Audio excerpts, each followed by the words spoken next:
Profesor Leonidas, junto con Saludar, el día de hoy le vamos a presentar el paper llamado Patrones de aceleración de cabeza y pelvis cuando se camina sobre niveles y superficies irregulares. La marcha humana es una actividad compleja que requiere del mantenimiento de la estabilidad, controlando el movimiento del centro de masa y de cabeza. La acelerometría se ha propuesto como una técnica útil de análisis de la marcha. Por lo tanto, la evaluación de las aceleraciones de la pelvis y cabeza simultáneamente pueden permitir el desarrollo de un modelo más completo de estabilidad al caminar. Los objetivos de este estudio fueron describir los patrones de aceleración de la cabeza y pelvis durante la marcha a nivel normal en los adultos sanos y evaluar los efectos de una superficie irregular sobre los parámetros básicos de la marcha y las aceleraciones de la cabeza y pelvis al caminar. La hipótesis era que los adultos sanos jóvenes mantenían la estabilidad de la cabeza y pelvis al caminar sobre una superficie irregular, reduciendo la velocidad de marcha. En el método vemos que la muestra estaba compuesta por 30 sujetos sanos, que eran 11 hombres y 19 mujeres, con edades comprometidas entre 22 y 39 años. El índice de masa corporal oscilaba entre 17,4 y 35,3, donde 4 sujetos se calificaron como sobrepeso y 1 era obeso. Ninguno tenía antecedentes de enfermedades neurológicas u ortopédicas que pudieran afectar a su equilibrio o movilidad. En relación a los aparatos, las aceleraciones lineales del cuerpo se midieron a lo largo de 3 ejes ortogonales: vertical, anteroposterior y medio lateral, utilizando 2 acelerómetros triaxiales piezoresistentes, uno en cabeza y otro en pelvis, los cuales estaban conectados a un ordenador portátil ligero en una pequeña mochila, teniendo cuidado de no restringir los movimientos normales de los brazos. El calzado de prueba: a todos los sujetos se le proporcionó un calzado estándar de estilo Oxford, con cordones que eran cómodos de cuero suave y tenían flexibilidad en la suela. En relación a la pasarela, se construyó una pasarela de 20 metros de largo por 1,5 metros de ancho para proporcionar una superficie para caminar que era irregular, parcialmente sellada con múltiples obstáculos ocultos a la vista de los sujetos. En relación al protocolo que se usó en este estudio, a los sujetos se les colocó los acelerómetros y el calzado y se les indicó que caminaran por la pasarela irregular a su velocidad normal de marcha. Los sujetos caminaron los 20 metros completos en cada ensayo, aunque solo se analizó la distancia designada de 15 metros. El investigador caminaba ligeramente por detrás del sujeto y pulsaba un disparador externo fijado a la mochila cuando el sujeto cruzaba el principio y el final de la pasarela. También se pidió a 6 de los sujetos que caminaran en 5 velocidades seleccionadas para ellos mismos en la superficie plana, utilizando las siguientes descripciones: caminar muy despacio como si estuviera en una galería de arte, caminar más despacio de lo normal como si estuviera mucho tiempo, también caminar a una velocidad normal, caminar más rápido de lo normal, que se hace pero no a la máxima velocidad, y finalmente caminar tan rápido como puedas pero sin correr. En relación a la adquisición y procesamiento de datos, las aceleraciones de la cabeza y pelvis se mostraron a 200 Hz. Para estimar la aceleración de cada uno de los 3 ejes ortogonales, se asumió que la aceleración vertical media durante la duración de la marcha era 0. Del mismo modo, se asumió que la aceleración media lateral era 0, porque los sujetos caminaban en línea recta. Fue posible fijar los acelerómetros de manera que estuvieran nivelados en la dirección medio lateral, pero no en la dirección sagital. Por lo tanto, cualquier aceleración vertical media neta debe deberse a la inclinación del dispositivo en la dirección sagital.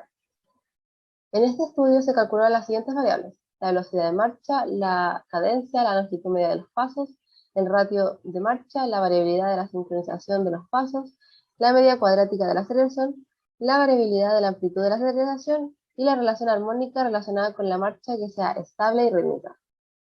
La técnica consiste en evaluar el contenido armónico de las señales de aceleración en cada dirección utilizando la frecuencia zancada como componente de frecuencia fundamental. En este método, los componentes de la señal de aceleración que están en fase, es decir, los armónicos pares, se comparan con los que están fuera de fase, o sea, los impares. Y se calcula una relación armónica dividiendo la suma de las amplitudes de los 10 primeros armónicos pares con la suma de los otros 10 impares. Como los movimientos son verticales y anteposteriores, las señales de aceleración están dominadas por el segundo armónico. Y si la reacción armónica es más alta, quiere decir que el patrón de marcha es más suave. Y si es más baja, es un patrón de marcha más intenso. El cálculo de la relación armónica para las aceleraciones medio laterales es distinto al del recién nombrado, ya que depende de la extremidad y por tanto solo se repite una vez en cada zancada. Como resultado, las aceleraciones medio y laterales están dominadas por los armónicos impares en lugar de los pares, y se calcula con la misma fórmula pero invertida. Bueno, en el análisis estadístico se limpiaron los datos de los análisis y se establecieron datos base, asignándoles valores a las diferentes variables y se hicieron pruebas para corroborar la fiabilidad de la prueba a repetición de la técnica de acelerometría. Para esto se indicó a 10 sujetos jóvenes y sanos que caminaron a una velocidad cómoda en un pasillo plano y se realizaron 2 ensayos y después de una semana se repitió el mismo proceso. En la descripción de los patrones básicos de aceleración, esta imagen muestra los datos de un ensayo típico de la superficie de marcha nivelada, y se puede apreciar que las aceleraciones verticales de la pelvis muestran un patrón bifásico durante la zancada, y cuando se hace contacto en el talón se produce una aceleración ascendente y dura aproximadamente el 10% del ciclo de marcha, y luego desciende hasta la carga del antepié, produciéndose otro pico de aceleración ascendente. Después, desde la media distancia tardía hasta el despegue de la punta del pie, se produce una aceleración descendente gradual. En la fase final del swing, la pelvis experimenta una aceleración gradual hacia abajo en preparación para el siguiente contacto con el talón, y hay una atenuación de las aceleraciones verticales durante el paso de la cabeza. Antes del contacto con el talón, la pelvis estaba acelerando en dirección anterior, sin embargo, la fuerza del contacto con el talón provoca una breve y rápida aceleración hacia atrás. Tras el cese del contacto, la pelvis vuelve a acelerar en dirección anterior hasta la carga del antepié, en donde se produce una rápida aceleración hacia atrás hasta la elevación del talón. Tras esto, como el cuerpo es impulsado hacia adelante, se genera una aceleración gradual en el mismo sentido durante la fase de balanceo. Las aceleraciones anteroposteriores de la cabeza siguen un patrón similar al de la pelvis, mientras que las aceleraciones medio-laterales siguen un patrón monofásico durante la zancada, ya que la dirección de aceleración depende de la extremidad. Este gráfico, o este que está aquí más grande, que es el mismo, muestra el efecto de la velocidad de la marcha y las aceleraciones de cabeza y pelvis. Podemos ver que sí existe una aceleración y que la velocidad, la cadencia y la longitud del paso aumentarán, pero la relación de marcha no se verá alterada. En estas dos fotos de los gráficos, esta y esta, se muestra la variabilidad de la amplitud y las relaciones armónicas. Aquí la variabilidad se mantuvo razonablemente estable para las 3 velocidades más lentas, pero luego aumentó las velocidades 4 y 5, tanto para las aceleraciones de pelvis como de cabeza. Hay una velocidad en la cual la amplitud no varía notablemente, lo que indica que en esta se produce un nivel óptimo de variabilidad al caminar. En la tabla número 1 se muestra el efecto de la superficie de marcha sobre la velocidad de la cadencia, la longitud media del paso y la variabilidad del tiempo del paso. Ante una superficie regular, las personas no alteraron su velocidad, pero sí redujeron su cadencia y aumentaron la longitud media del paso, la variabilidad del tiempo del paso y la proporción de la marcha en comparación con la superficie nivelada. En la tabla número 2, muestra que durante la aceleración de la superficie regular se produjeron aumentos significativos de la aceleración RMS de la pelvis en las direcciones vertical, anterior-posterior y medio-lateral. Acá se muestra el efecto de la superficie y la marcha de la variabilidad de la amplitud de la aceleración. Podemos apreciar un aumento de la variabilidad de la amplitud de la aceleración en la pelvis en las direcciones vertical, anterior-posterior y medio-lateral en comparación con las superficies con la superficie nivelada, mientras que en la cabeza la variabilidad de la aceleración aumentó en dirección vertical, pero no en las direcciones anterior-posterior ni medio-lateral.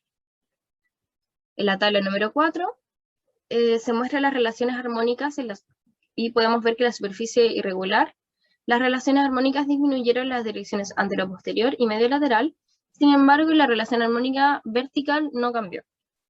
El último punto que se tocó en esta investigación antes de la discusión fue las asociaciones entre la altura, el peso y las variables de la marcha. La altura se asoció con la velocidad de la marcha en la superficie regular y con la longitud del paso en toda la superficie. Pero el peso no se logró asociar con ninguna de las variables de la marcha. Y bueno, siguiendo con la discusión, la necesidad de desarrollar una técnica válida para evaluar la estabilidad al caminar es evidente cuando se considera que las pruebas de equilibrio en bipedestación no están muy asociadas a la capacidad de caminar, ya que los mecanismos de control postural que subyacen a cada tarea son considerablemente diferentes. Además, es necesario evaluar la estabilidad al caminar en condiciones que puedan suponer un reto para el sistema de control postural, en lugar de hacerlo en superficies planas y predecibles en un laboratorio de marcha. En este estudio, se han medido los patrones de aceleración de la cabeza y la pelvis al caminar por una pasarela irregular, especialmente diseñada para proporcionar un indicador de la estabilidad de todo el cuerpo, en respuesta a perturbaciones múltiples e imprevisibles. A pesar de la naturaleza más bien artificial de la pasarela, este método puede proporcionar un indicador más exacto de la estabilidad al caminar en condiciones ambientales, que probablemente afecten la estabilidad, como caminar sobre hierba irregular, piedras o senderos. Los resultados obtenidos de los 6 sujetos que caminaban a 5 velocidades diferentes indicaban claramente que, mientras que la media cuadrática de la aceleración estaba estrechamente asociada a la velocidad de la marcha, la variabilidad de la amplitud de la aceleración y las relaciones armónicas se optimizaban a la velocidad cómoda de la marcha seleccionada por ellos mismos. Esto indica que la velocidad de la marcha cómoda de un individuo selecciona tanto para minimizar la variabilidad de la aceleración como para permitir movimientos suaves y rítmicos de la pelvis y la cabeza. Al caminar sobre una superficie imprevisiblemente regular, a una velocidad de marcha cómoda seleccionada por ellos mismos, los jóvenes sanos mantuvieron su velocidad, pero mostraban una cadencia significativamente reducida, entendiendo esta como el número de pasos por minuto, asociada a un aumento correspondiente de la longitud media de los pasos, una sincronización de los pasos más variable y un aumento de la proporción de la marcha. El mantenimiento de la velocidad de la marcha, a pesar de la presencia de pequeños obstáculos en la superficie, es coherente con los resultados del autor Chen. Informaron que los jóvenes sanos eran capaces de cruzar obstáculos de hasta 25 milímetros de altura sin alterar la velocidad del cruce. La alteración de la cadencia y la longitud del paso suelen ser muy consistentes en circunstancias normales. Indican que los sujetos percibían que su estabilidad podía verse amenazada cada vez que su pie entraba en contacto con la superficie inestable. En consecuencia, se dieron pasos más largos en un intento de minimizar el número de contactos del pie con las irregularidades del camino. Se ha demostrado que aumentar la longitud de los pasos para evitar los obstáculos discretos es preferible a disminuir la longitud de los pasos. Posiblemente el acortamiento de la longitud del paso convierte el momento lineal hacia adelante del cuerpo en un momento angular que puede desestabilizar el tronco. Y el aumento de la duración de la fase de oscilación puede dar más tiempo para que en la fase de balanceo se pueda alterar la trayectoria de la extremidad en preparación para dar el siguiente paso. Cabe destacar que los autores sugieren que las aceleraciones generadas al caminar se atenúan en gran medida en la cabeza. Dicho esto, los resultados presentados aquí sugieren que uno de los principales objetivos del sistema de control postural al caminar es la estabilización de la cabeza. Y se indica que la magnitud de las aceleraciones de la cabeza no se vio influida por las superficies irregulares. Es probable que el sistema vestibular desempeñe un papel importante en la coordinación del movimiento de la cabeza en relación con el resto del cuerpo al caminar, ya que la magnitud y la frecuencia de los movimientos de la cabeza al caminar son suficientes para activar los reflejos vestíbulo-oculares y vestíbulo-cólico-angulares y lineales. Y se ha demostrado previamente que los sujetos con déficits vestibulares bilaterales tienen dificultad para mantener la cabeza en una posición estable durante la marcha. En conclusión, esta investigación ha demostrado que los patrones de aceleración de la cabeza y la pelvis al caminar a diferentes velocidades y sobre diferentes superficies, a partir de los resultados obtenidos de los sujetos que caminaban a distintas velocidades, se concluye que la velocidad de marcha cómoda de un individuo se selecciona para minimizar el nivel de variabilidad de los patrones de aceleración y para garantizar que los movimientos de la cabeza y la pelvis sean suaves y rítmicos. Los resultados obtenidos por los sujetos que caminaban sobre superficies diferentes indicaron que una superficie de marcha irregular suponía una tarea más difícil para el control postural, en comparación con la marcha en un camino plano. Al caminar sobre una superficie irregular, las aceleraciones a nivel de la pelvis aumentaban y la suavidad de los movimientos de la pelvis y de la cabeza también. Sin embargo, la velocidad de la marcha se mantuvo. lo que sugiere que las personas sanas normales son capaces de estabilizar eficazmente el cuerpo a pesar de la amenaza a la estabilidad que supone la impredecible superficie para caminar. Una posible estrategia locomotora para conseguirlo puede ser aumentar la longitud de los pasos, como ya se ha mencionado, ya que así se reduce el grado de perturbación generado por las múltiples pisadas en una distancia determinada. Por último, la consistencia de las aceleraciones de la cabeza entre el nivel y las condiciones de la superficie regular sugiere que el control del movimiento de la cabeza es un objetivo fundamental del sistema de control postural. Por lo tanto, el modelo presentado parece ser un enfoque útil para el análisis de la estabilidad de la marcha en poblaciones clínicamente relevantes, como las personas mayores, personas con neuropatía periférica diabética, la cual es una afección que compromete al sistema nervioso en cuanto a la sensibilidad y el control motor, y también para personas con deterioro vestibular, ya que estos reflejos juegan un rol importante para la estabilidad. Y bueno, profesor, esa fue nuestra presentación y le damos muchas gracias por su atención.